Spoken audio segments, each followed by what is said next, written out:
Bismillahirrahmanirrahim. Assalamualaikum warahmatullahi wabarakatuh.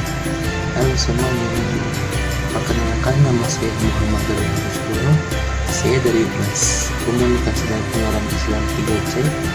Di sini saya akan mengulangi tugas dari Bapak W.S. Fatoni, jurnalistik dakwah, yaitu tentang ayat jurnalistik. Dulu akan diselam ya guys. Bye. Rapi sekarang. Oke, ayat jurnalistik itu terbagi atas 3. Yang pertama, 7 perintah bagi jurnalistik. Yang kedua, 4 larangan bagi jurnalistik. Yang ketiga, 6 media jurnalistik dalam ayat Al-Quran.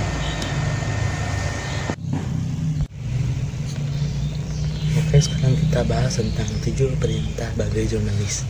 Yang pertama, semua pekerjaan diperhatikan oleh Allah, Rasul, dan orang beriman.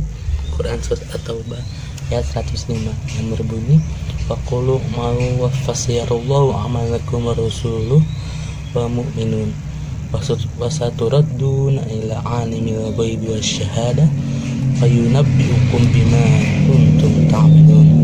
Yang artinya, dan katakanlah, bekerjalah kamu, maka Allah dan Rasulnya serta orang-orang yang mukmin akan melihat pekerjaanmu itu, dan kamu akan dikembalikan kepada Allah yang mengetahui akan yang gaib dan yang nyata, lalu diberitakannya kepada kamu apa yang telah kamu kerjakan. Kedua, tentang tugas jurnalis menyiarkan berita.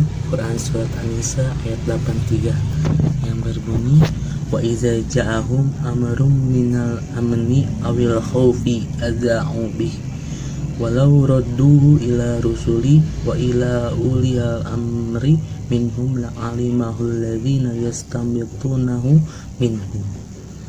Yang artinya, dan apabila datang kepada mereka suatu berita tentang keamanan ataupun ketakutan, mereka lalu menyiarkannya.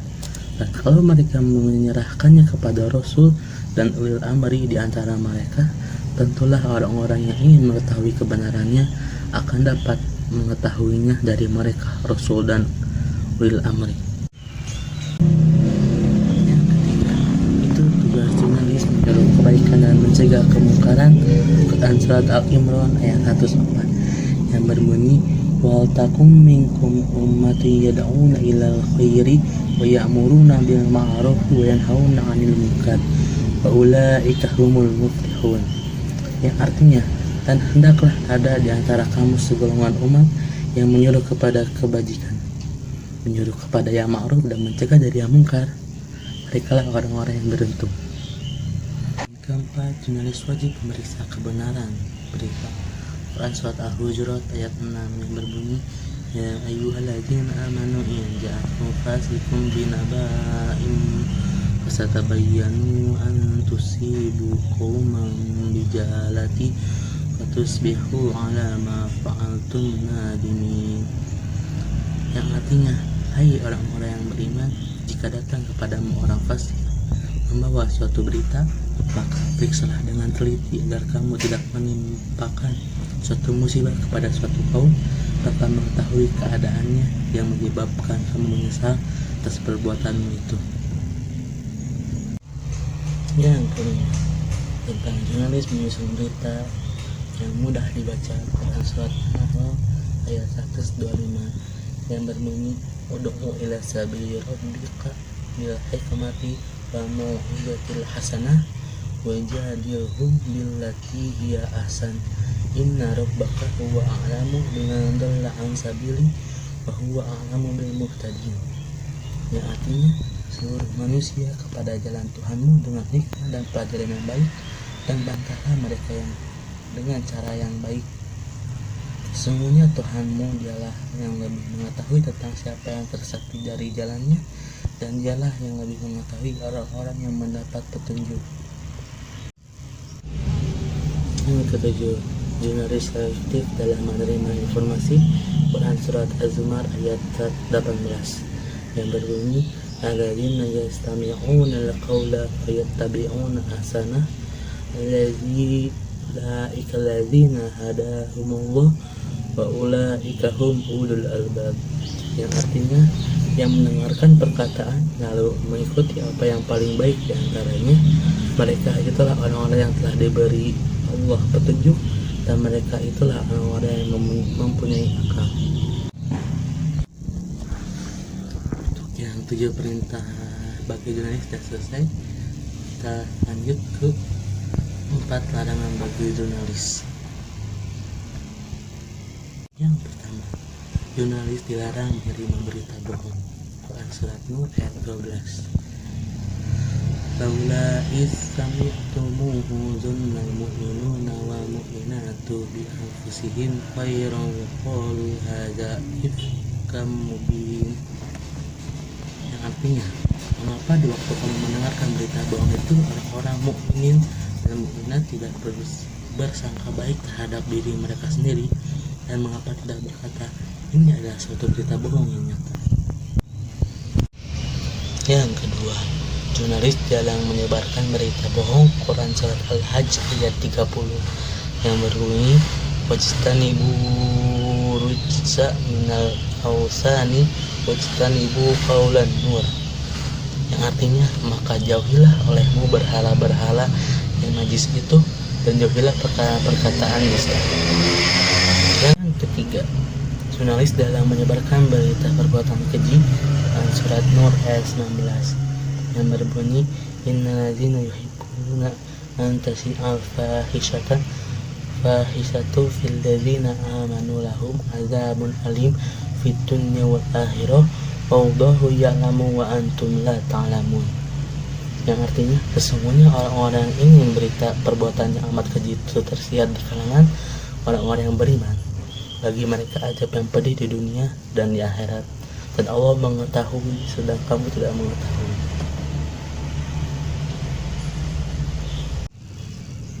Yang keempat, jurnalis dilarang mengolok-olok, mencaci maki, atau menghina.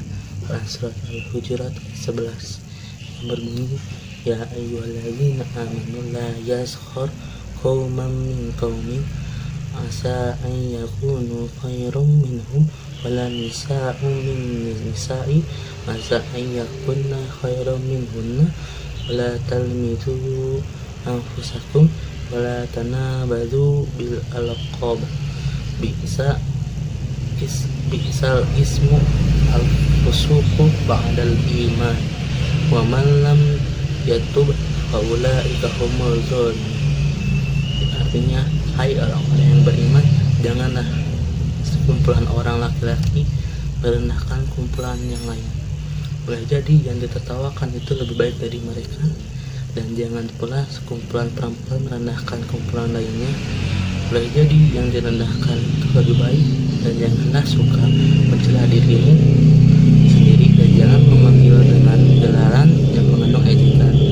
Seburuk-buruk panggilan adalah panggilan yang buruk sesudah iman, dan barang siapa yang tidak bertobat, maka mereka itulah orang-orang yang zalim. Selanjutnya tentang media jurnalistik.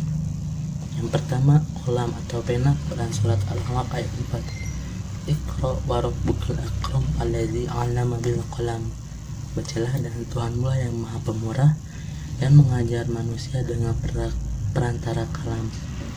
Yang kedua itu media atau tinta. Quran Surat Al-Kahfi ayat 19 yang berbunyi kullau kana bahru midadul kalimati rabbi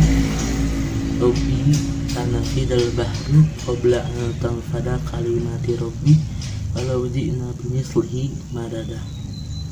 Yang artinya, katakanlah kiranya lautan menjadi tinta untuk menulis kalimat-kalimat Tuhanku, sungguh habislah lautan itu sebelum habis ditulis kalimat-kalimat Tuhanku, meskipun kami datangkan tambahan sebanyak itu pula. Yang ketiga, kirtas atau kertas.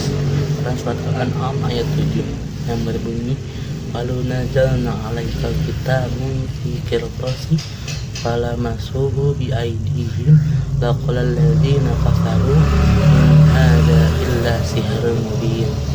Yang artinya, dan kalau kami turunkan kepadamu tulisan di atas kertas, lalu mereka dapat menyentuhnya dengan tangan mereka sendiri, tentulah orang-orang kafir itu berkata, ini tidak lain hanyalah sihir yang nyata. Al-Qasas atau lembaran-lembaran kertas Quran surat An-Najm ayat 36 sampai 37 yang berbunyi amin menabba bima fi suhufi Musa wa Ibrahim alladzi wafa, yang artinya ataukah belum diberitakan padanya apa yang ada dalam lembaran Musa dan lembaran Ibrahim yang selalu menyempurnakan janji.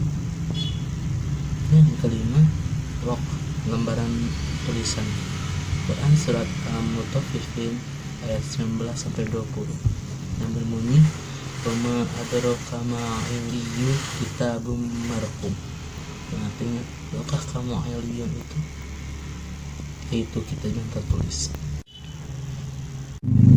Yang terakhir, lahu, yaitu batu ditulis Quran surat Al-Buruj ayat 21 sampai 22 yang berbunyi wal huwal Qur'anul Mujib fi kitab fi lauhil mahfuz, yang artinya bahkan yang didustakan mereka itu ialah Al-Quran yang mulia yang tersimpan dalam lauh mahfuz. Sekian dari